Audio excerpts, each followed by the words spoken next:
Bonjour à vous tous. Donc le chapitre 7 est le chapitre qui vraiment, dans le livre de Daniel, veut mettre une emphase sur tout ce que Dieu veut nous dire pour nous au temps de la fin. Donc le livre de Daniel a 12 chapitres. Le chapitre 7 est comme le summum de ces 12 chapitres, c'est au milieu du livre. Et là, Daniel, je ne sais pas si c'est Dieu ou Daniel qui a voulu ça ainsi, place au milieu de son livre vraiment l'apogée de la révélation que Dieu veut que l'on ait pour aujourd'hui au temps de la fin. Donc vraiment le chapitre 7, c'est le livre qu'on va essayer de comprendre le mieux possible. Les autres chapitres, 8 et 9, ne font que renforcer ce que Daniel veut exprimer par le chapitre 7. Donc ils vont décrire, ils vont aider à comprendre mieux ce que le chapitre 7 nous révèle. Donc le chapitre 7, débutons par une introduction. Je propose dans Matthieu 24, verset 15, Jésus donne une exhortation à ses disciples intéressante. Donc Jésus va dire, c'est pourquoi lorsque vous verrez l'abomination de la désolation dont a parlé le prophète Daniel, on est dans le livre du prophète Daniel, établi en lieu saint, que celui qui lit fasse attention. Donc Jésus va donner cette exhortation à ses disciples et il parle que quand vous saurez la compréhension de l'abomination de la désolation dont parle Daniel dans son livre, faites attention, c'est important pour les gens de la fin. Et il parle ici, qu'est-ce qui va arriver au temps de la fin, il donne cette exhortation à ses disciples. Alors nous sommes rendus à ce moment où va être révélée cette qui appelle l'abomination de la désolation. Débutons donc dans le livre de Daniel, je dis c'est le 4e livre des prophètes, le chapitre 7. Daniel, dans un sommeil, va avoir une vision. Et dans la vision, il va voir 4 animaux, différents un de l'autre. Chaque animal représente une montée d'un pouvoir spécial. Et on va essayer de décortiquer verset par verset ce que Daniel voit en vision. Verset 1. La première année de Belchazzar, roi de Babylone. C'est intéressant qu'il donne un peu le temps, mais on revient en arrière dans le temps. Le chapitre 6 était plus loin dans le temps. On revient dans le temps, 6 ans avant, 6 ans après la montée au pouvoir de Nabonide, le père de Belchazzar, celui qui a vu la main écrite sur le mur. Là, au fait, Daniel reprend cette vision qu'il a eue avant cela. Daniel eut un songe et des visions de son esprit pendant qu'il était sur sa couche. Donc Daniel, à ce moment, a 73 ans. Ensuite, il écrivit le songe et raconta les principales choses. Pour nous, aujourd'hui, on est heureux que ça ait été écrit. Daniel commença et dit, « Je regardais pendant ma vision nocturne et voici les 4 vents des cieux. » Dans l'Apocalypse, dans le livre des prophéties, les vents des cieux, ça représente des guerres provoquant la montée de 4 grands empires qui vont prendre place dans le monde par des dominations, par des guerres. Le vent représente des guerres. Ils firent irruption sur la grande mer. L'eau, la mer, représente des peuples et des nations. On peut lire cela dans Apocalypse 17:15. C'est écrit, les eaux que tu as vues, ce sont des peuples, des foules, des nations et des langues. Donc on peut voir ici que par des guerres, dans un milieu peuplé, vont surgir 4 grands animaux. Les animaux sont 4 grands royaumes Dans le chapitre de Daniel, l'ange lui dit même, en Daniel 7, 17, « Ces 4 grands animaux, ce sont 4 rois qui s'élèveront de la terre. » On pourra mieux dire qui apparaîtront sur la terre. Parce qu'ils sortirent, ces grands animaux, ils sortirent de la mer. Donc, il sort de la mer, il sort dans des milieux peuplés où il y a beaucoup de monde, dans des milieux, des lieux habités. Et ils sont différents l'un de l'autre. On continue? Donc, Daniel voit 4 grands animaux. Il voit un lion, un ours, après ça, il voit un léopard, après ça, il voit une bête indescriptible. On va voir que chacun de ces animaux décrit exactement, comme dans les révélations de la statue de Daniel, la succession des empires mondiaux. Donc le lion va représenter la tête d'or, l'ours, qui était Babylone, l'ours, les Mèdes et les Perses qui ont pris place pour la domination du monde, qui représentait le torse d'argent. Le léopard va représenter la Grèce, qui représentait les hanches en airain, et la bête, indescriptible, représente la domination romaine. On a vu ces successions d'empires quand on a décrit la statue de Daniel au chapitre 2. Daniel revoit au fait l'avenir du monde, mais dans des termes différents qui permettent, ces animaux, de mettre beaucoup plus de détails dans chacun de ces empires, chacun de la montée de ces empires-là. Et les détails vont être tellement précis qu'on ne peut plus être ambivalent sur vraiment la prophétie comme telle en rapport avec la montée des empires. Donc, il voit, pour commencer, un lion avec 2 ailes qui se tient sur le bord de la mer. Verset 4. Le premier animal était semblable à un lion, qui représente l'empire babylonien sous Nebuchadnezzar de 606 à 558 avant Jésus-Christ. Et avait des ailes, on peut dire 2 ailes. Les ailes représentent la rapidité de conquête de l'empire babylonien en son temps. C'est des conquêtes rapides, ils ont pu posséder le monde assez rapidement. Je regardais jusqu'au moment où ces ailes furent arrachées. Évidemment, quand on arrache les ailes, c'est qu'il a perdu son courage des conquêtes. Il va arrêter de dominer par des conquêtes. Il va stopper, il va s'asseoir sous ses lauriers.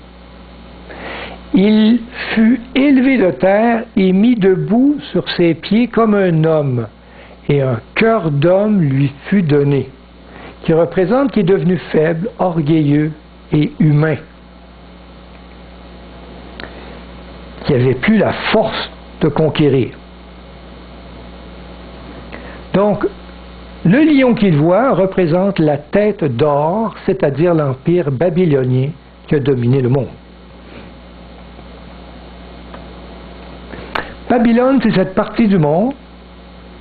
Il faut comprendre que le regard prophétique dans le livre de Daniel est toujours autour de la Palestine, là où est son peuple juif. Donc évidemment, on ne regarde pas autour du monde qu'est-ce qui se passe, c'est pas ça qui nous intéresse, c'est de savoir le peuple de Dieu dans l'avenir, qu'est-ce qui se passe avec lui. Donc on va voir vraiment les dominations qu'il va y avoir dans cette partie du monde. Et c'est Babylone qui va conquérir Israël et qui va posséder le monde à lui. Par après, l'animal que Daniel voit monter de la mer, il voit un ours, d'un côté plus élevé que l'autre, qui représente les Mèdes et les Perses, et les Perses ont dominé en fait de puissance. Ce sont 2 pays qui se sont unis, 2 nations qui se sont unies, et les Perses, avec Cyrus, étaient beaucoup plus conquérants. Cyrus est un homme plus jeune. D'ailleurs, Cyrus a marié la fille du roi Darius le Mède. Et il y a eu des unions entre les deux par les familles. Et Cyrus est un conquérant, il est toujours en train de se promener et conquérir. Et Darius va rester, lui, à Babylone quand il va avoir conquis Babylone. Et il va avoir 3 côtes dans la bouche, qui représentent 3 nations qu'ils ont conquis pour avoir le monde. La Libye, la Babylonie et l'Égypte. Il est en train de manger ces nations-là. C'est ce qu'on voit au verset 5. Et voici, un second animal était semblable à un ours. Ça représente l'empire médo-perse sous Cyrus de 539 à 331 avant Jésus-Christ. Et se tenait sur un côté. Donc les Perses dominaient plus grand que les Mèdes. Il était comme sur un côté. Il avait 3 côtes dans sa gueule entre ses dents. 3 grandes conquêtes des Mèdes et des Perses. La Lydie, la Babylonie et l'Égypte. Dans ce temps-là, bien sûr. Et on lui disait, lève-toi, mange beaucoup de chair. Donc il y a eu des attaques très cruelles pour obtenir le monde. Donc l'empire médo-perse, l'ours, qui représente la partie de la statue, qui est le torse, en argent, qu'on avait vu au chapitre 2. Donc les Mèdes et les Perses viennent de l'Est, excusez-moi, et ils ont été conquis tout ce qui était à l'Ouest. Ils ont donc conquis la Babylonie et un petit peu au nord de l'Afrique. Ce sont ces 3 régions qu'ils ont, donc la Babylonie, l'Égypte et la Lydie, qu'ils ont acquis les 3 côtes qu'il y avait dans la bouche. Puis, Daniel voit dans ses visions un autre animal sortir de la mer, qui est un léopard à 4 têtes. On voit pas ça souvent. Et il y avait 4 ailes, qui représentent l'empire grec qui va dominer le monde après les Mèdes et les Perses.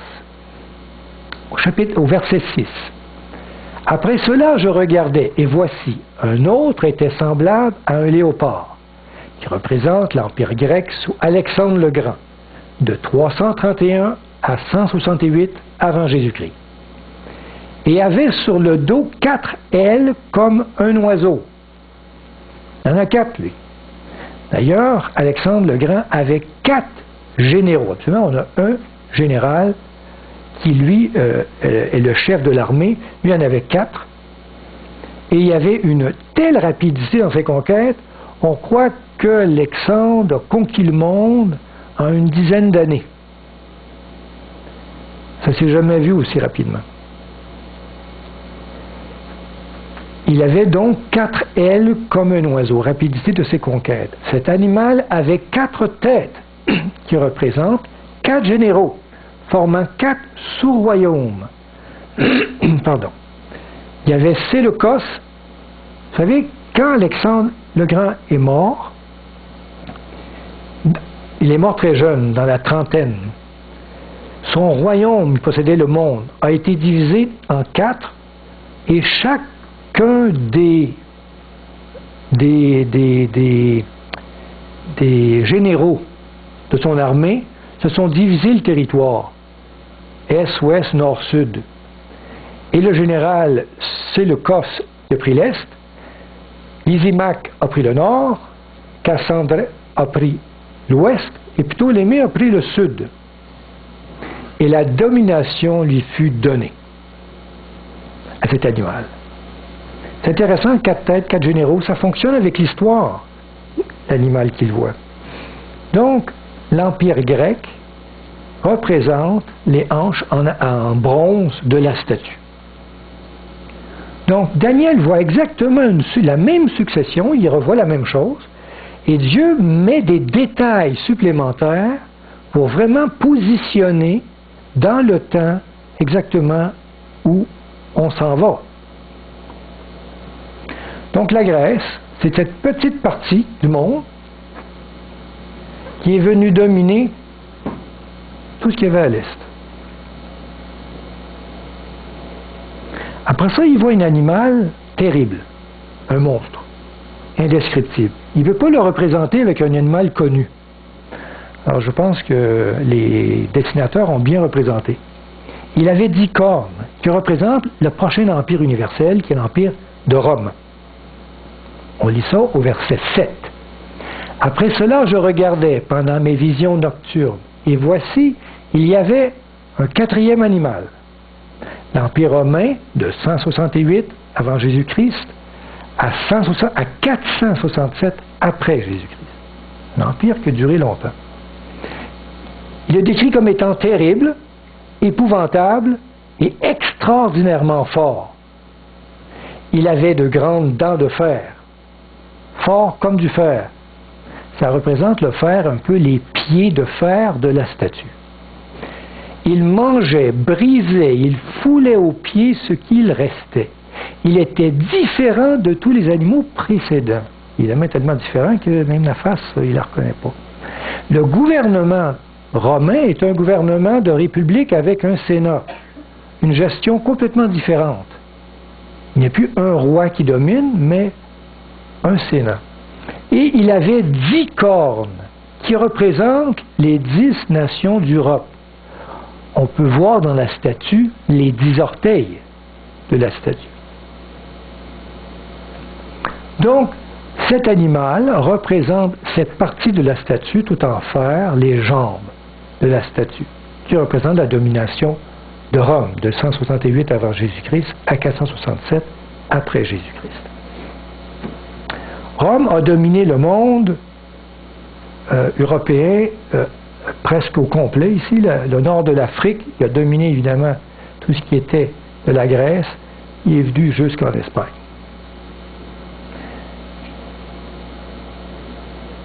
On voit sur la tête de l'animal 10 cornes. Rome, après l'invasion des tribus qu'il y avait autour, des tribus barbares, est venue se briser, se scinder en 10 nations. On avait les anglo-saxons, les francs, les amannis, les lombards, les ostrogoths, les burgundis, les érulis, les wisigoths, les suèves et les vandales, qui représentent les 10 cornes. Après, Daniel voit quelque chose de particulier. Il voit une petite corne qui pousse sur la tête de l'animal, et en poussant, en sortant, elle va arracher 3 cornes. Elle va faire tomber, c'est comme une dent qui pousse, qui fait tomber 3 dents. Grosse dent. Donc une corne qui pousse sur sa tête et qui en fait tomber 3. Cette petite corne représente la puissance du système papal dans l'Église chrétienne de Rome. Et on va la voir de plus en plus en détail, cette description. Verset 8. Je considérais les cornes, et voici une autre petite corne. C'est la puissance du système papal dans l'Église catholique romaine. Aujourd'hui, qui sortit du milieu d'elle. Donc cette corne sort du milieu des 10 cornes, donc va émerger de l'Europe. Et 3 des premières cornes furent arrachées devant cette corne. On sait, selon l'histoire, que le système papal va anéantir 3 nations déclarées hérétiques. Les Hérules vont être anéantis en 493, les Vandales en 534 et le peuple des Ostrogoths en 538. En les traitant d'hérétiques, ils vont les chasser, ils vont les faire la guerre jusqu'à temps qu'ils vont les anéantir. Et voici, elle avait les yeux comme des yeux d'homme. On peut voir que ça représente un chef qui est à la tête de cette puissance, le pape. Et une bouche qui parlait avec arrogance.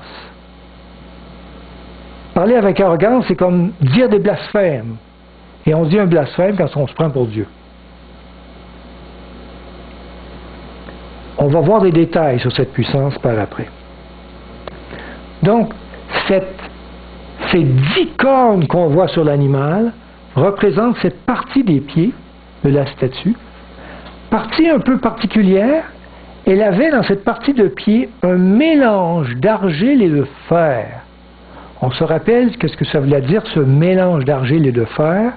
L'argile représentait, dans le contexte religieux, ce qui était religieux. Dans le contexte de la Bible, je veux dire ce qui était religieux. L'argile, ça représente le spirituel. Et le fer représente ce qui est l'armée civile. Vous savez, chez nous, en Amérique, on a séparé la religion de l'État. Ici, cette puissance unit la religion et l'État. C'est pour ça que, mais ça s'unit très difficilement. On voit que l'argile ne se mêle pas au fer.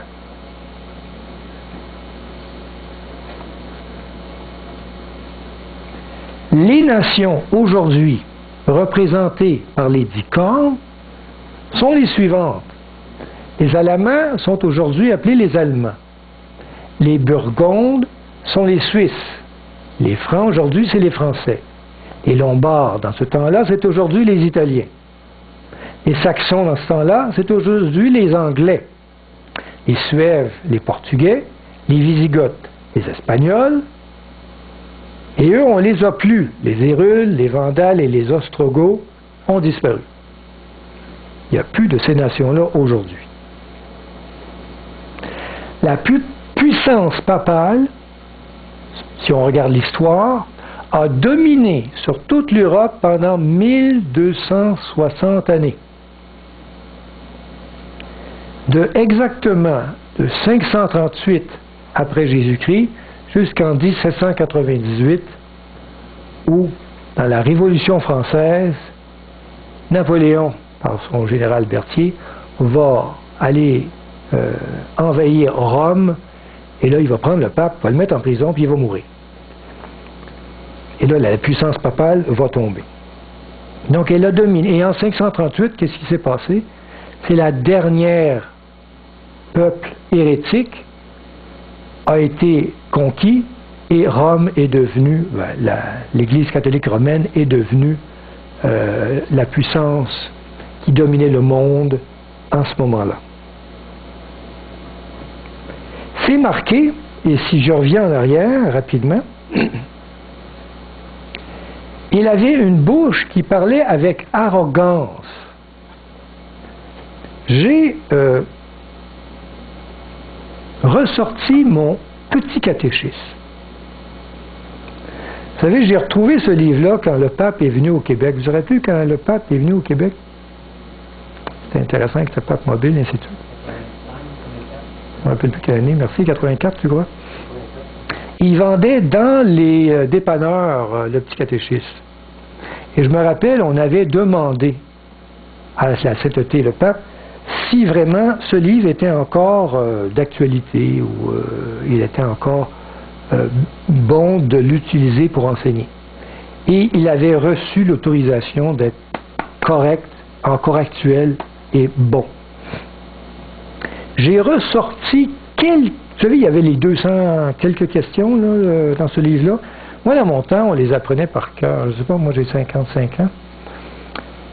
Ceux qui ont vécu cette période-là, quand ils étaient jeunes, on apprenait ça par cœur, ces questions-là. Qui est Dieu? Dieu est infiniment bon, et ainsi de suite. Puis, pour connaître notre religion, ça a été dans mon temps, moi, enfant de cœur, et ainsi de suite. Je vais vous en sortir quelques questions-réponses que je trouvais intéressantes pour sortir l'arrogance de cette puissance. Question 137 du catéchisme des provinces ecclésiastiques de Québec, Montréal et Ottawa, publié en 1944. Question 137. Tous les hommes sont-ils obligés d'appartenir à cette Église unique de Jésus-Christ? Réponse. Oui, tous les hommes sont obligés d'appartenir à cette Église unique, fondée par Jésus-Christ, et quiconque sait que l'Église catholique est la vraie Église et refuse d'y appartenir ne peut pas être sauvé. Donc il y avait l'idée hors de l'Église, point de salut. C'est très très arrogant de se dire que je suis le sauveur dans mon Église. Seul, il n'y a pas d'autre. Moi, je crois que c'est Jésus-Christ qui sauve, pas l'Église. Question 138. Quels sont les attributs de l'Église? Catholique romain. Les attributs de l'Église sont autorité, c'est-à-dire gouverner les fidèles. Ils ont autorité sur ces fidèles. Ils ont autorité de dire qu'est-ce qu'on doit penser, faire et ainsi de suite. L'infaillibilité, c'est-à-dire que l'Église ne peut pas se tromper. Et l'indéfectibilité, c'est-à-dire qu'elle est éternelle. Donc des qualités que l'Église a. Question 143. En quelle personne ces trois attributs de l'Église sont-ils réunis? Réponse. Ces trois attributs de l'Église se trouvent réunis dans leur plénitude en la personne du pape, dont l'autorité et l'infaillibilité dureront jusqu'à la fin des temps. C'est très arrogant de se dire infaillible. Il n'y a que Dieu qui est infaillible. J'en vois vraiment pas d'autre. Il n'y a aucun homme qui peut s'arroger cette qualité d'être éternellement infaillible et d'avoir une autorité sur tous ses fidèles parfaite. Question 201. Est-ce que les prêtres ont le pouvoir de remettre les péchés commis après le baptême? Oui. Les prêtres ont le pouvoir de remettre les péchés commis après le baptême parce que Jésus-Christ leur a donné ce pouvoir. Moi, je crois qu'il n'y a seulement que Jésus-Christ qui peut pardonner les péchés. Si un prêtre peut pardonner tous mes péchés, c'est fantastique, je peux aller au ciel avec l'absolution d'un prêtre, puis Dieu n'a rien à dire, je passe. Alors, ils s'attribuent des qualités et des pouvoirs qui n'appartiennent qu'à Dieu. Et ça, c'est très arrogant. En fait, l'Église. Après Daniel, il voit donc ces bêtes, et après la montée du pouvoir de Rome et de catholiques romains, il voit un jugement. Il décrit un jugement qu'on appelle le jugement d'investigation, où on investigue chaque personne. On va lire ça au verset 9. Je regardais pendant que l'on plaçait des trônes. Trône, jugement, va très bien ensemble. C'est l'ouverture du jugement d'investigation, le de trop. Et l'ancien des jours s'assit. C'est Dieu le Père qui vient s'asseoir.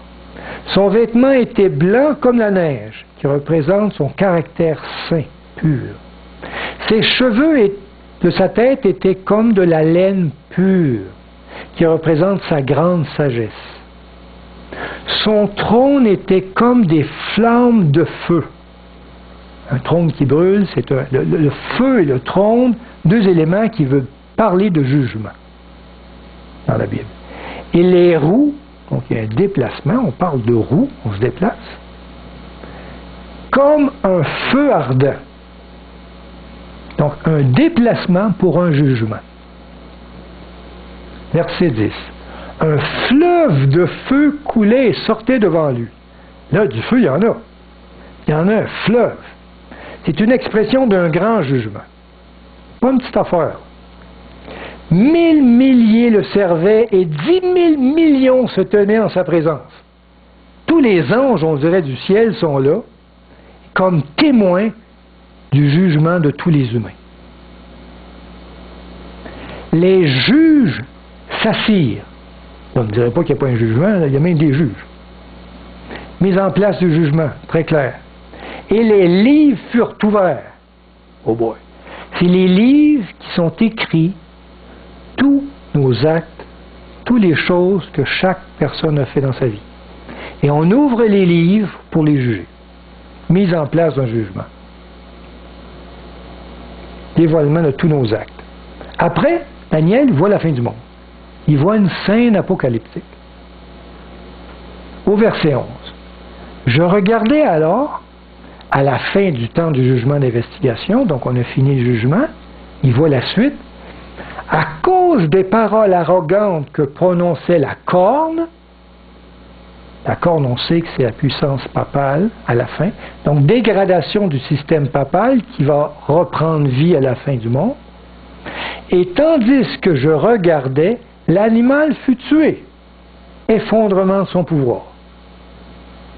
Et son corps fut anéanti, destruction du monde entier, et livré au feu pour être brûlé. Livré au feu pour être brûlé, on dirait que c'est la scène de l'enfer, la géhenne. On dirait que cet animal-là, il ne va pas au ciel. Verset 12. Les autres animaux furent dépouillés de leur puissance. Il y a comme un flashback. Il dit les autres animaux ont été dépouillés de leur puissance. C'est vrai. Donc le lion, l'ours, le léopard. Mais une prolongation de vie leur fut accordée jusqu'à un certain temps. On peut croire que les anciennes philosophies sont encore actuelles. Vous savez, on peut encore aller manger des mets grecs au restaurant. Même que la philosophie grecque est encore très actuelle aujourd'hui. Donc, on a de la Grèce, même si cette nation a été anéantie, encore des choses vivantes de la Grèce aujourd'hui. Vous savez, on voit l'astrologie dans les journaux, les lions, qu'est-ce que ça veut dire, et ainsi de suite. On va savoir ce que demain nous réserve aujourd'hui. Ça vient de Babylone. C'est des éléments babyloniens qui sont encore présents aujourd'hui, jouer dans des astres, puis voir le futur. Donc, on a encore de ces nations-là des éléments qui vivent encore aujourd'hui, qui n'ont pas été totalement anéantis. Par après, Daniel voit une scène un peu spéciale où c'est l'ouverture du service de la purification du sanctuaire céleste. Il voit Jésus dans le sanctuaire, dans une scène spéciale, on va voir ça. Je regardais pendant mes visions nocturnes, et voici, sur les nuées des cieux, arriva quelqu'un de semblable à un fils de l'homme. C'est les anges qui portent Jésus et qui l'amènent dans une place spéciale. Il s'avança vers l'Ancien des jours.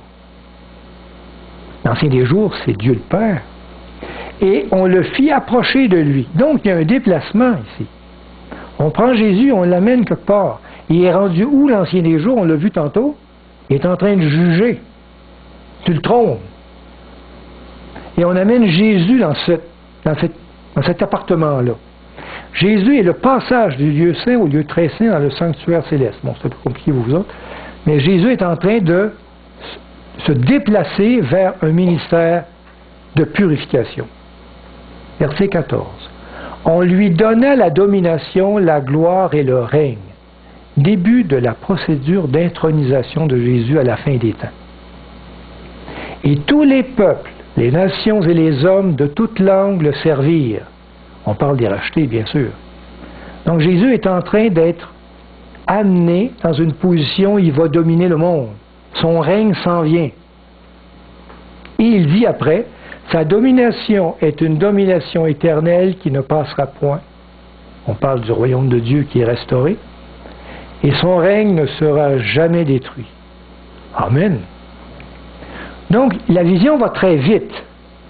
De Jésus, on lui donne la domination, puis jusqu'à la fin, là, donc il voit des choses, mais très rapidement, dans le temps, ça se passe. Alors, Daniel est troublé par ça. C'est trop pour lui. Il dit ça, wow! Et il veut des explications. C'est quoi ces animaux? Il est vraiment dérangé par tout ça. C'est quoi ces animaux-là? Qu'est-ce qui se passe? Ainsi de suite. Et il veut demander à l'ange, explique-moi ça. Il veut des explications. C'est ce qu'on voit au verset 15. Moi, Daniel, j'eus l'esprit troublé au-dedans de moi, et les visions de ma tête m'effrayaient.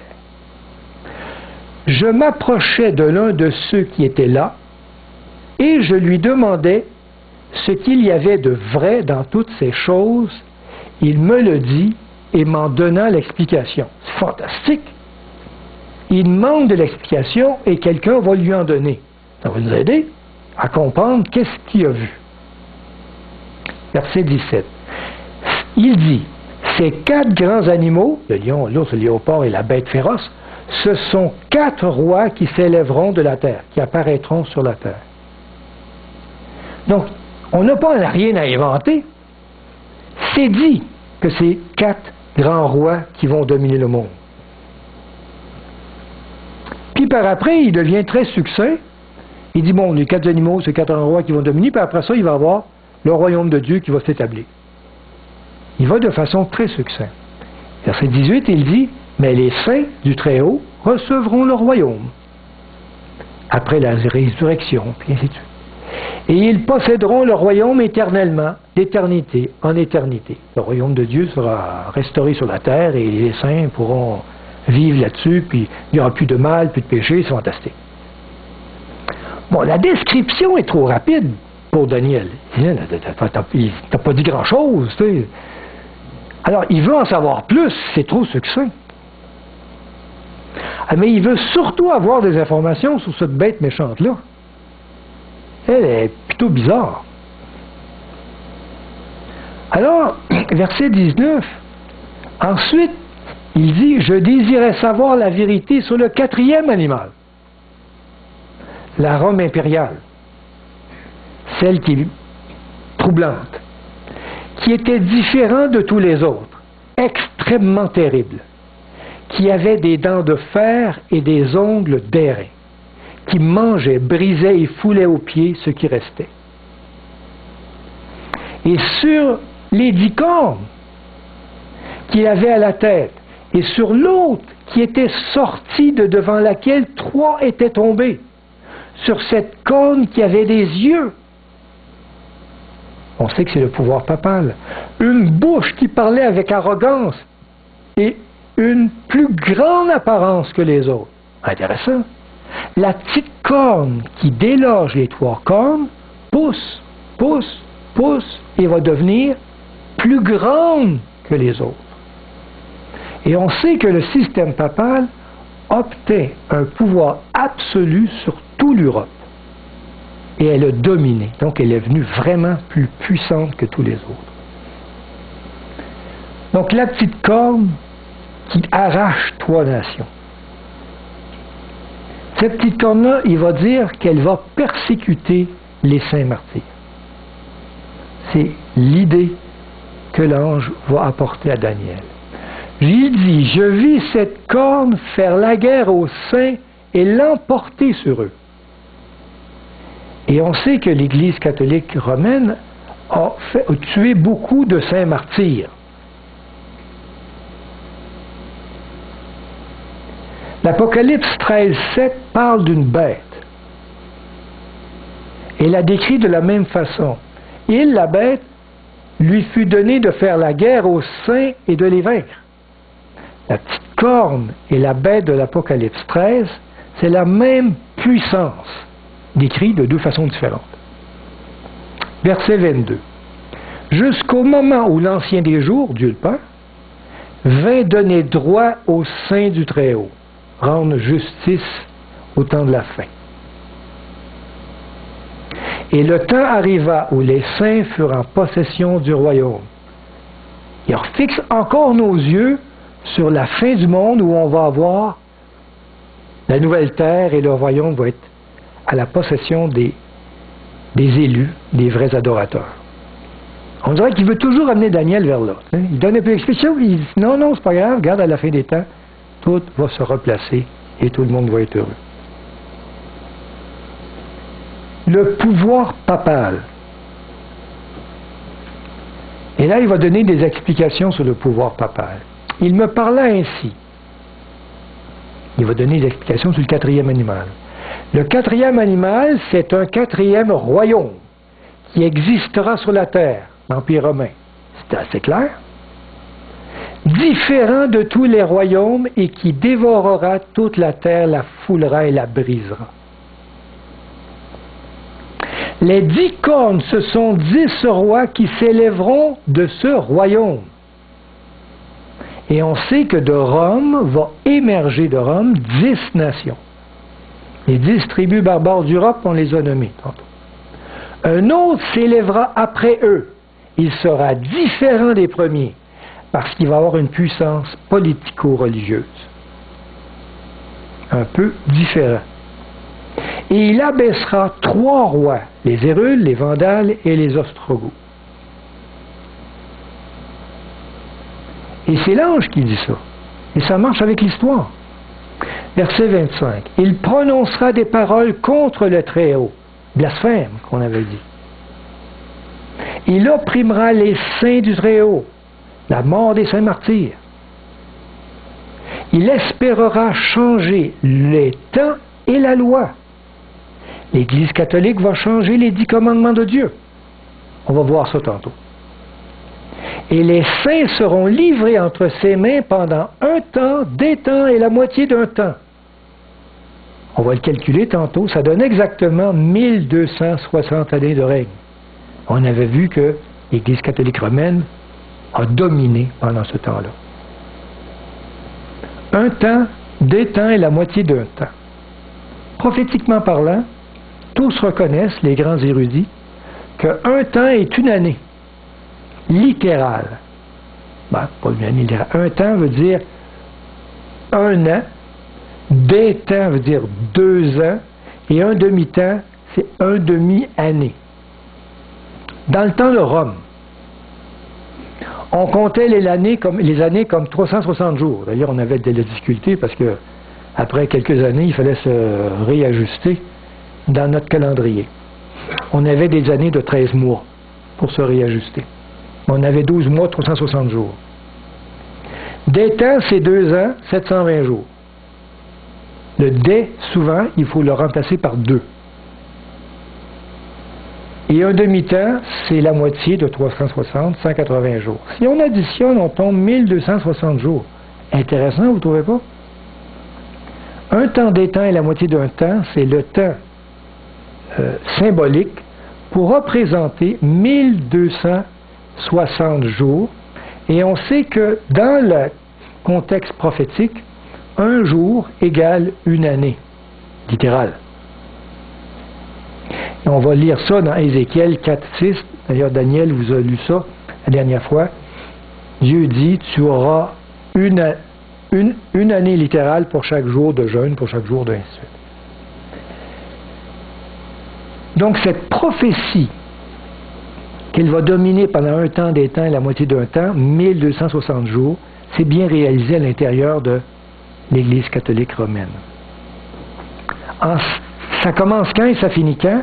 En 538, les Ostrogoths, la dernière des 10 tribus qui s'opposaient à l'Église romaine, fut battue en 538 de notre ère. Et à ce moment-là, l'Église catholique romaine a un pouvoir absolu sur l'Europe. Il n'y a plus aucune nation qui lui fait obstacle. Et en 1798, le général Berthier, général de Napoléon, brisa le pouvoir politique de l'Église de Rome en 1798 en emprisonnant le pape. Pie VI, je pense, il l'a mis en prison, il est mort 2 ans après. Et si on prend 1798 et on soustrait à 538, on tombe exactement à 1260 années de règne. Par après, on voit la scène du jugement d'investigation. Puis, il dit, verset 26, puis viendra le jugement. C'est un jugement. Donc, il dit, après que 1260 ans de domination, qu'est-ce qui arrive après? Le jugement. Donc, le jugement de Dieu est après la domination papale du Moyen Âge. Et on parle de la petite corne, ôtera sa domination. Donc, après le jugement, si on lui ôte sa domination, c'est que la petite corne va reprendre une domination. Et on voit aujourd'hui, c'est bizarre, la puissance papale est en train de reprendre place dans le monde d'aujourd'hui, dans le monde politique et puissant d'aujourd'hui.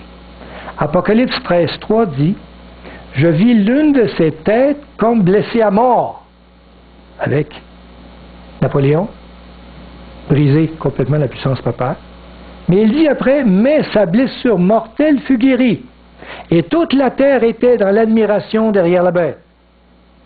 Je ne sais pas si vous avez été émerveillé de voir que la mort du dernier pape, c'est qui le dernier pape? Jean-Paul II. Tous les chaînes de télévision diffusaient ça. Tous les chefs de toutes les nations du monde étaient là au Vatican pour être représentés comme une alliance avec cette puissance-là. C'était étonnant, on n'avait jamais vu ça. L'admiration de toute la planète devant la papauté. Même les États-Unis, c'était la première fois qu'ils se rendaient. Exactement. Même pour les États-Unis, première fois qu'on voyait une délégation si importante de rapprochement avec le Vatican. Parce que les États-Unis est un pays protestant qui refuse cette autorité papale. Puis c'est dit, qui sera détruite et anéantie pour jamais, évidemment au retour de Jésus, cette puissance va tomber.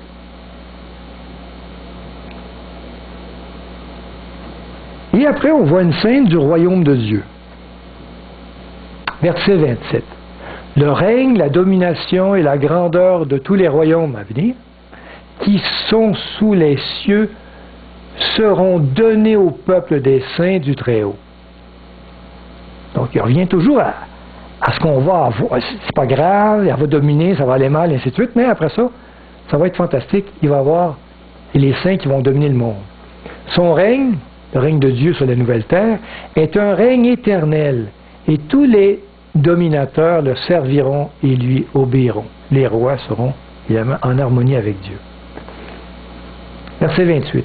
Ici finirent les paroles. Moi, Daniel, je fus extrêmement troublé par mes pensées. Je changeais de couleur. Qu'est-ce qui dérange Daniel à ce point-là? Vous savez, Daniel, dans son temps, quand quelqu'un était fidèle à Dieu, quand quelqu'un était en harmonie avec les 10 commandements, il ne faisait jamais de péché, comme par exemple les amis de Daniel qu'on a mis dans la fosse au lion. Non, les amis de Daniel, on l'a mis dans la fournaise ardente. Lui, Daniel, on le met dans la fosse au lion. Qu'est-ce qui arrive? Est-ce qu'ils ont été brûlés? Non. Est-ce que lui a été mangé? Non. Donc Daniel a dans sa tête que quand tu es fidèle à Dieu, Dieu te protège. N'est-ce pas? Mais ici, il voit des scènes complètement inverses.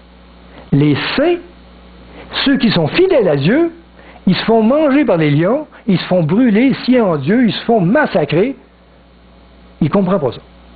Il ne comprend pas que quand tu es fidèle à Dieu, tu te fais massacrer. Ça, là, ça ne rentre pas dans sa tête et ça le trouble énormément. Ça ne marche pas avec sa compréhension de Dieu, de son évangile.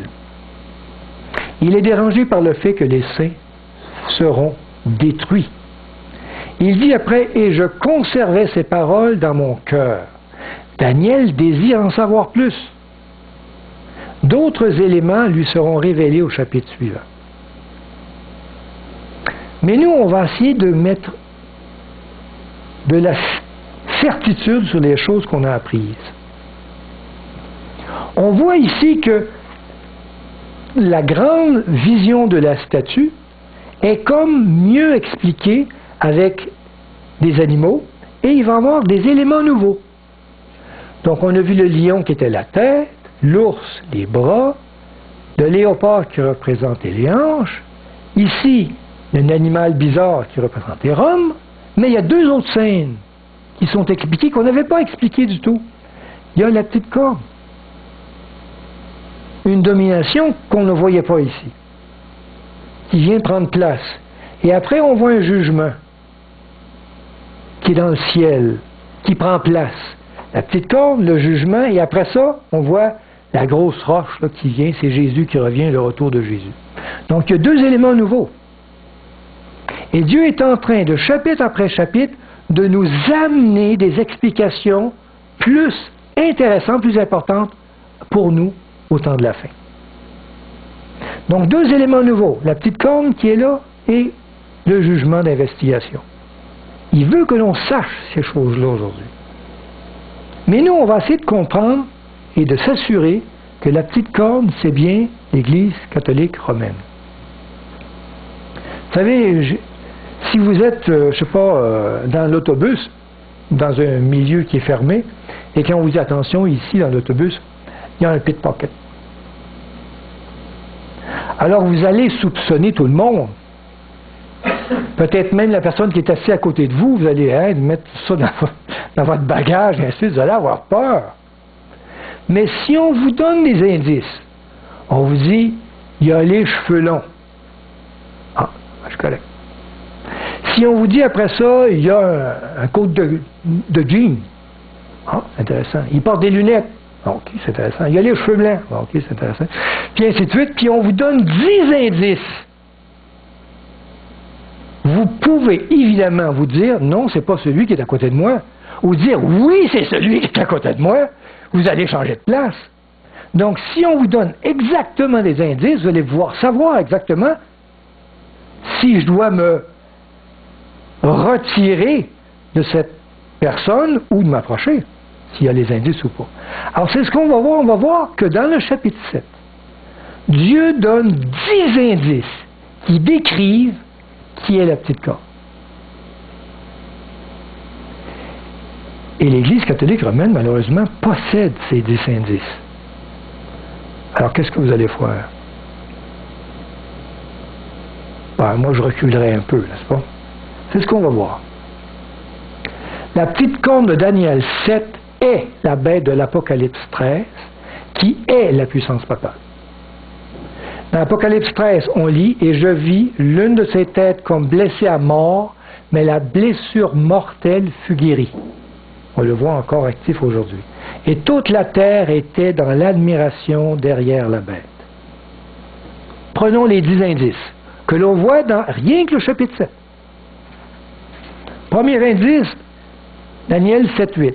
C'est écrit « Je considérais les cornes, et voici une autre petite corne sortie du milieu d'elle. » Donc il y a 10 cornes, et elle sort quand les 10 cornes sont puissants. Donc cette puissance doit émerger du milieu des 10 puissances d'Europe. Effectivement, le système de la papauté, ayant pris naissance à Rome en 538, est la seule puissance ayant émergé des 10 nations d'Europe peu après la chute de l'Empire romain en 476 après Jésus-Christ. Ça fit. Premier indice. Deuxième indice. Daniel 7, 24. Les 10 cornes sont 10 rois qui s'élèveront de ce royaume. Un autre s'élèvera après eux. Donc cette puissance doit s'élever après les 10. Il faut que les 10 puissances d'Europe soient installées, ainsi de suite, qui a pris position, et elle vient après. Après la chute de l'Empire romain en 476 après Jésus-Christ, qui tombait aux mains des 10 tribus barbares, l'Église chrétienne de Rome prit officiellement naissance en 538, donc après Jésus-Christ, avec l'empereur Justinien. Effectivement, elle vient après. Troisième indice. Les 10 cornes sont 10 rois qui s'élèveront de ce royaume. Un autre s'élèvera après eux. Pour ça, c'est dit, il sera différent des premiers. Cette puissance doit être différente des 10 autres puissances. Donc, les 10 rois règnent d'une façon civile. L'Église chrétienne de Rome devient une puissance politico-religieuse. Elle est religieuse. Très différente des 10 autres puissances d'Europe. Quatrième indice. Il sera différent des premiers et il abaissera 3 rois. Cette puissance doit abaisser 3 nations. Effectivement, afin d'obtenir le pouvoir absolu, l'Église chrétienne de Rome a anéanti, en les traitant d'hérétiques, 3 nations d'Europe. En 493, les Hérules. En 534, les Vandales écrasés en Afrique du Nord. Et en 538, les Ostrogoths chassés de Rome. Ça marche. Cinquième indice. Daniel 7, 20. Et sur cette corne, il y avait des yeux et une bouche qui parlaient avec arrogance et une plus grande apparence que les autres. Elle est donc plus puissante que les 10 autres du Rome. Cette puissance doit avoir une plus grande apparence que les 10 autres nations. L'Église chrétienne de Rome a obtenu un pouvoir au-dessus des 7 rois restants. On en a acheté 3 terres. Dans les années 538, le pouvoir papal fut absolu. La papauté a revêtu une plus grande apparence de richesse que les autres puissances du globe. 6e indice. Daniel 7:8. Elle avait des yeux comme des yeux d'homme. Cette puissance doit être représentée par un homme comme un chef. Et oui, l'Église chrétienne de Rome s'est nommé un chef suprême. Il n'y avait pas ça, un chef suprême dans l'Église chrétienne. Il y avait des évêques qui régnaient, mais jamais, ça n'existait pas le concept d'un chef suprême. Mais l'Église de Rome, lui, en nomme un. Le souverain pontife, le pape. Les yeux sont les attributs de l'astuce, de la perspicacité et des prétentions arrogantes d'une organisation religieuse apostate. C'est ce que ça représente, les yeux. 7e indice. Daniel 7:21.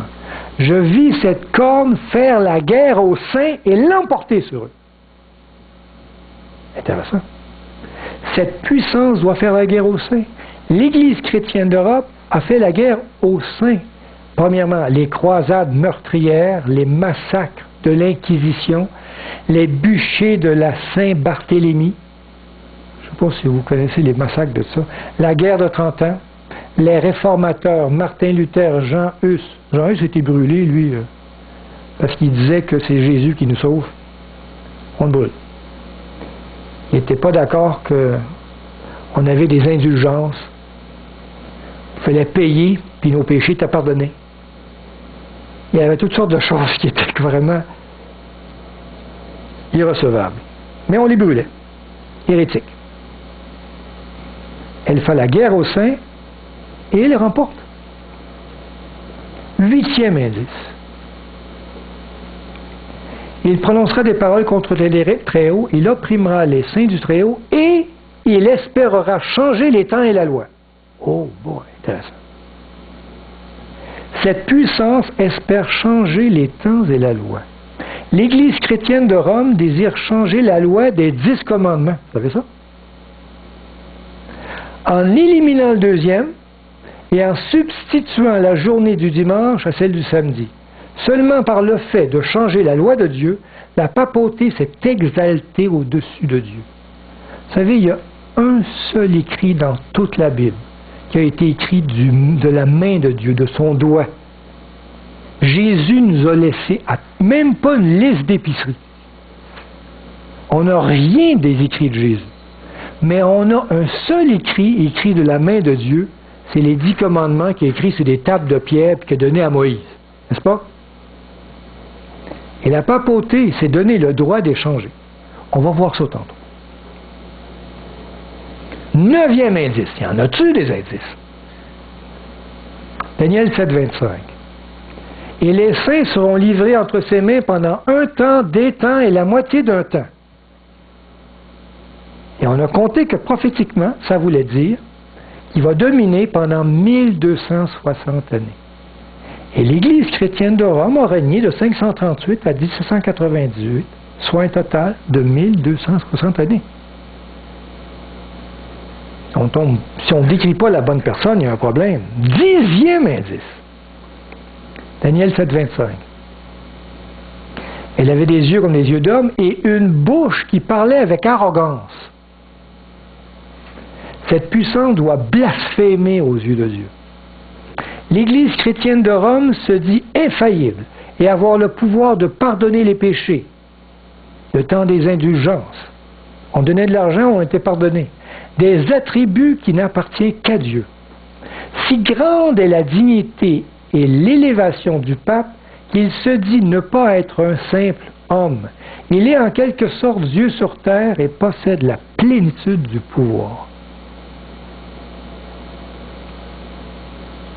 Saint 10 et les 10 fonctionnent. Rien que dans un chapitre de Daniel 7. On a vu qu'il est dit dans Daniel 7, 25, cette petite corne va espérer changer les temps et la loi. Comment elle essaye de faire ça? Quelle loi? Et la loi la plus basique, la plus de base, c'est les 10 commandements. Et j'ai pris mon petit catéchisme. Moi, j'avais appris les 10 commandements, là. Je les avais appris comme ça. Moi, je ne savais pas que ça existait de façon différente dans la Bible. Alors, un seul Dieu adorera et aimera parfaitement, c'est ce que j'avais appris. Ça marche avec le premier commandement. Dieu en vain ne jurera ni autre chose pareillement. Là, il y a un petit problème, il y a un commandement qui a tombé, c'est le deuxième. Vous savez ce qu'il dit, le deuxième commandement? On va lire ici. On trouve ça dans l'Exode, chapitre 20, les commandements. Versets 4 à 6. Tu ne feras point d'image taillée, ni de représentation quelconque des choses qui sont en haut dans les cieux, qui sont en bas sur la terre et qui sont dans les eaux plus bas que la terre. Tu ne te prosterneras point devant elles, et tu ne les serviras point. Car moi, l'Éternel, ton Dieu, je suis un Dieu jaloux, qui punit l'iniquité des pères sur les enfants jusqu'à la 3e et la 4e génération de ceux qui me haïssent, et qui fait miséricorde jusqu'à 1000 générations à ceux qui m'aiment et gardent mes commandements. Ils avaient un petit problème avec ce commandement-là parce qu'ils se prosternent devant des statues, les catholiques. Ils font des prières et ils adorent les statues. Alors, il y avait un problème avec ça. Ben, ils l'ont enlevé. C'est un problème qu'ils l'enlèvent pas. Et ils l'ont remplacé par un autre. Si je reviens ici, donc le deuxième commandement n'est pas là, il en a remplacé un. Moi, dans mon petit livre, j'ai « Impudique, point ne sera de corps ni de consentement ». Il n'y a pas de commandement qui marche avec ça. Ça n'existe pas, ils ont inventé quelque chose. Là. Ça paraît bien quand même. L'impudicité, c'est vrai, c'est beau. Tu sais. Alors, il y en a ajouté un. Les dimanches, tu garderas en servant Dieu des voltements. Ah, un petit problème, là. Ils vont changer la loi, ils l'ont fait, ils ont enlevé le commandement, ils l'ont remplacé par celui-là. Et ils vont espérer changer le temps. Connaissez-vous le commandement qui parle de... C'est le 4e commandement. Ils ont dit, les dimanches, tu garderas en servant Dieu des voltements. Si on lit le commandement, c'est marqué, souviens-toi du jour du repos pour le sanctifier. Tu te réveilleras 6 jours et tu te reposes et tu feras tout ton ouvrage. Mais le 7e jour est le jour du repos de l'Éternel, ton Dieu. Vous savez, c'est quoi le 7e jour? En tout cas, si on regarde le calendrier, c'est encore le samedi. Et si on va voir le peuple juif, il conserve encore cette bonne journée du samedi. Le commandement de Dieu parle du samedi. Eux, ils ont dit, les dimanches, tu garderas en servant Dieu des voltements. Ils l'ont changé pour le dimanche. Ils ont changé le temps dans les commandements. Le temps d'adoration n'est plus le même. L'adoration n'est plus ce que Dieu demande. Dieu demande une adoration qui est quoi? Mais le 7e jour est le jour du repos de l'Éternel. C'est-tu mon jour de repos à moi? Non, c'est le jour de repos de Dieu. Et à cause que Dieu, lui, c'est son jour de repos, tu ne feras aucun ouvrage, ni toi, ni ton fils, ni ta fille, ni ton serviteur, ni ta servante, ni ton bétail, ni l'étranger qui est dans tes portes. Car en 6 jours, l'Éternel a fait les cieux, la terre, la mer et tout ce qui est contenu. Il réfère à la création. Et il s'est reposé le 7e jour. C'est pourquoi l'Éternel a béni le jour du repos et l'a sanctifié. Les autres commandements fonctionnent un peu. Tu ne tueras point. Moi, j'avais appris homicide, point ne sera de fait ni volontairement. Tu ne commettras point d'adultère, c'est marqué œuvre de chair ne désira qu'en mariage seulement. Ça fonctionnait, on pouvait coller les autres commandements. Mais il avait changé ces deux-là. On peut lire aussi à la question 404, toujours pour le changement qu'il a fait dans le temps. Ici, dans mon petit catéchisme, toujours la question. Il y en a des questions, hein, on dit à 404. Là. Hein, Le jour, c'est marqué, le jour du sabbat est-il le même que le dimanche? Réponse? Non. Car le sabbat, sanctifié chez les Juifs, était le 7e jour de la semaine. Mais le dimanche, qui est sanctifié chez les chrétiens, est le 1er jour de la semaine. Ah, c'est pas le même jour. Et ils le savent. Ils sont conscients de ça. Question 405. Pourquoi l'Église ordonne-t-elle de sanctifier le dimanche au lieu du sabbat? Question. Il faut répondre. C'est marqué réponse. L'Église ordonne de sanctifier le dimanche parce que c'est le jour de notre Seigneur ressuscité. Et aussi celui qui l'envoya, le Saint-Esprit, à ses apôtres. Une journée où les apôtres ont reçu le Saint-Esprit. Là. Donc la raison qu'on sanctifie le dimanche n'est pas du tout la raison qu'en 6 jours, Dieu a créé le ciel et la terre, et ainsi de suite. On a changé notre direction d'adoration. Et celui qui a créé cette journée-là le dimanche se dit d'une autorité à l'égal de Dieu de faire des commandements pour l'humanité. Il faut le faire quand même. On tasse le commandement qui est déjà là, le 4e commandement qui est l'adoration du samedi, et on en fait un autre. Le sabbat du 4e commandement est un sceau du Dieu créateur. Souviens-toi. On va lire quelques textes dans la Bible pour nous rappeler l'importance de ce 4e commandement. Dans l'Exode 31, on peut lire « Vous ne manquerez pas d'observer mes sabbats, ce sera entre moi et vous et parmi vos descendants un signe auquel on connaîtra que je suis l'Éternel qui vous sanctifie. » C'est un signe dans lequel on reconnaîtra que vous êtes les disciples de celui qui a créé en 6 jours le monde. Vous observerez le sabbat, car il sera pour vous une chose sainte. Celui qui le profanera sera puni de... C'est donc sévère. Celui qui fera quelques ouvrages ce jour-là sera retranché du milieu de son peuple. On lit un autre texte dans Exode 31. On travaillera 6 jours, mais le 7e jour est le sabbat, le jour du repos, consacré à l'Éternel. Celui qui fera quelques ouvrages le jour du sabbat sera puni de mort. Verset 16. Les enfants d'Israël observeront le sabbat en le célébrant, eux et leurs descendants, comme une alliance perpétuelle. Comme une alliance que tu fais avec Dieu pour toujours. Il dit au verset 17, « Ce sera entre moi et les enfants d'Israël un signe qui devra durer à perpétuité. » C'est pas dit qu'il va changer un jour. Car en 6 jours, l'Éternel a fait les cieux et la terre, et le 7e jour, il a cessé son œuvre, et il s'est reposé. Donc le sabbat est une marque d'adoration du Dieu créateur. Le dimanche est une marque d'adoration du Dieu papal. On va lire un autre texte. Exode 31, 18. Lorsque l'Éternel eut achevé de parler à Moïse sur la montagne du Sinaï, il lui donna les 2 tables du témoignage, tables de pierre écrites du doigt de Dieu. Il n'y a rien dans la Bible qui est écrit du doigt de Dieu, sauf les 10 commandements écrits sur des tables de pierre. Mais même pas sur du papier, parce que du papier, ça peut changer. Les tables de pierre, ça reste. Alors Dieu ne voulait vraiment pas qu'on les touche à ces 10 lois. Mais la marque de la bête, la marque de l'autorité, de la puissance de cette petite corne qui veut prendre la place de Dieu, elle est quoi sa marque d'autorité?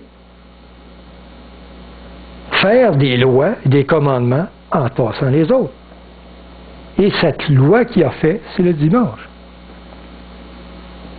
Elle dit, l'Apocalypse 13, verset 16, « Elle fit que tous, petits et grands, riches, pauvres, libres, esclaves, reçussent une marque sur leur main droite et sur leur front. une marque de son autorité, et que personne ne put acheter ni vendre sans avoir la marque, le nom de la bête ou le nombre de son nom. Il est difficile pour quelqu'un de démarrer un commerce s'il respecte le sabbat de l'Éternel et que le dimanche, il est obligé de fermer parce qu'on lui impose une fermeture cette journée-là. Il ne sera jamais capable de partir dans un commerce. Donc, une marque d'adoration. Il touche dans les commandements de Dieu exactement le commandement qui a un rapport comment adorer. Le samedi ou le dimanche, c'est là qu'on adore Dieu, c'est là qu'on va à l'église, c'est là qu'on s'exprime notre adoration à Dieu, n'est-ce pas?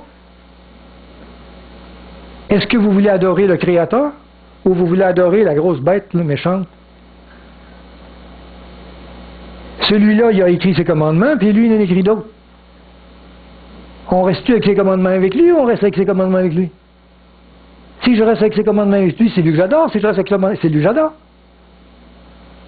C'est un principe d'adoration. Apocalypse 14, verset 6, c'est marqué. Je vis un autre ange qui volait par le milieu du ciel, ayant un évangile éternel. Donc, il y a un ange qui veut dire des choses. Et il y a un évangile, c'est-à-dire une bonne nouvelle. Pour l'annoncer aux habitants de la terre, à toute nation, toute tribu, toute langue, tout peuple, il veut le dire à tout le monde, tous ceux qui ont été bernés. Et il disait d'une voix forte, craignez Dieu et donnez-lui gloire, car l'heure de son jugement est venue. Vous savez qu'à la fin de la puissance papale, il y a une ouverture d'un jugement. Et le jugement est venu. Et adorez celui qui a fait le ciel, la terre, la mer et les sources des eaux.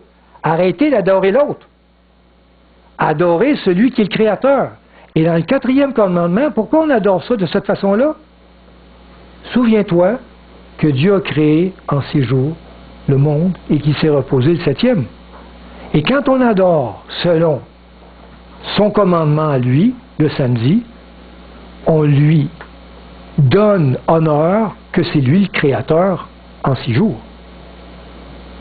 Apocalypse 14, 9, il dit, « Et un 3e ange les suivit en disant d'une voix forte, si quelqu'un adore la bête et son image, et la bête et son image, c'est sa marque d'adoration le dimanche, et reçoivent une marque sur son front, sur sa main, cette marque d'adoration, il boira lui aussi du vin de la fureur de Dieu versé sans mélange dans la coupe de sa colère. » Ça a l'air grave. Ça a l'air très grave. Et il sera tourmenté dans le feu et le soufre devant les saints anges et devant l'agneau. Et ça tourmente. Ça le travaille, ça dérange. Il y a une gravité d'adoration de la marque de la bête. Apocalypse 14, il dit, c'est ici la persévérance des saints, les vrais adorateurs. Qu'est-ce qu'ils font les vrais adorateurs? Ils gardent les commandements de Dieu et la foi de Jésus. Ils ont une caractéristique spéciale au temps de la fin, les vrais adorateurs, ils gardent les commandements de Dieu. Donc il y a une caractéristique des vrais adorateurs, ils gardent les commandements de Dieu. La marque d'allégeance. Un jour chômé le dimanche, on va à l'église, ou un jour chômé le samedi, qui est le saint jour. Lequel vous allez choisir? Qui va exprimer votre adoration du vrai Dieu. Rappelez-vous de l'histoire de Daniel. Vous vous rappelez que les 3 amis de Daniel, on leur demandait seulement de se prosterner devant la statue. C'était juste une façon d'exprimer leur adoration. Une génuflexion devant la statue, c'est tout. Est-ce qu'ils ont accepté? Le problème de cette histoire, c'était que le roi imposait une adoration qu'eux refusaient. C'était encore sur le principe d'adorer. Ils refusaient d'adorer comme on leur demandait. Parce qu'ils savaient que Dieu avait, dans sa loi, avait dit, tu ne prosterneras pas devant des statues. Tu ne feras pas ça. Alors, ils ne l'ont pas fait. Ils ont été jetés dans la fournaise ardente. Principe d'adoration, qui à la fin des temps va être notre problème. On avait lu ça dans Daniel 3, et d'après lequel quiconque ne se prosternerait pas et n'adorerait pas serait jeté dans le milieu d'une fournaise ardente. Tous ceux qui aujourd'hui, il va y avoir une loi qui va venir, on le croit, qui ne respectera pas le dimanche, va avoir des sévères sanctions. Or, il y a des Juifs à qui tu as remis l'intendance de la province de Babylone, Shadrach, Meshach et Abednego, hommes qui ne tiennent aucun compte de toi, ô roi. Ils ne servent pas tes dieux, et ils n'adorent point la statue d'or que tu as élevée. Et ce qui va être reproché à nous. Qu'est-ce que on ne se repose pas le dimanche comme tout le monde, puis ainsi de suite, puis on ne fait pas ça comme tout le monde, ben, on va être comme pointé du doigt. Alors Nebuchadnezzar, irrité et furieux, donna l'ordre qu'on amena Shadrach, Meshach et Abednego, et ces hommes furent amenés devant le roi pour être jetés, évidemment, à la fournaise. Un autre élément de Daniel, c'est quand Daniel, on lui demande de ne pas adorer pendant un mois, mais c'est encore quelque chose de plus discret. De ne faire qu'une adoration vers le Dieu, le roi Darius, pendant un mois seulement. Et Daniel, qu'est-ce qu'il choisit? Si Dieu met cette histoire-là dans le livre de Daniel, c'est qu'il sait qu'on va avoir le problème à la fin des temps. Un problème d'un type d'adoration qui va nous être imposé ou demandé. Et Daniel ne change rien à son adoration. Il va même provoquer les gens qui sont là et qui le regardent. Parce qu'il sait qu'il adore correctement. On voit ça dans Daniel 6. Lorsque Daniel sut que le décret était écrit, un décret touchant avec l'adoration, il se retira dans sa maison où les fenêtres de sa chambre supérieure étaient ouvertes dans la direction de Jérusalem, et 3 fois le jour, il se mettait à genoux, il priait, il louait son Dieu comme il le faisait auparavant. Pourquoi il ne s'est pas caché? Pourquoi il n'a pas fait ça de façon intime pendant un mois? Pas du tout. Il l'a fait de façon exprimée. Il voulait le dire aux gens, je suis un adorateur de ce Dieu-là et je le démontre. Et je n'ai pas peur, je l'affiche. Même si je vais à la mort. Et c'est arrivé d'ailleurs. Alors ces hommes entrèrent tumultueusement et ils trouvèrent Daniel qui priait et invoquait son Dieu. Puis ils se présentèrent devant le roi et lui dirent au sujet de la défense royale, n'as-tu pas écrit une défense portant que quiconque dans l'espace de 30 jours, rien que 30 jours, s'adresserait des prières à quelque Dieu ou à quelque homme, excepté à toi, ô roi, serait jeté dans la fosse au lion? Dieu, par cet exemple, nous exhorte aujourd'hui à exprimer notre adoration de façon claire, franche et voulue. Je vois que le chapitre 7 de Daniel, avec tous ces animaux et surtout le méchant, les cornes, nous ont appris des choses extraordinaires. Le chapitre 8 va nous apprendre encore des choses merveilleuses. Et de plus en plus, il va y avoir une direction vers ce qui se passe dans le ciel, de ce que Jésus fait dans le ciel. Et on va le voir au chapitre 8, au chapitre 9. Mais il va y avoir des éléments encore plus précis dans le temps, pour savoir exactement quand est-ce que ce jugement dans le ciel a commencé. Avez-vous des questions?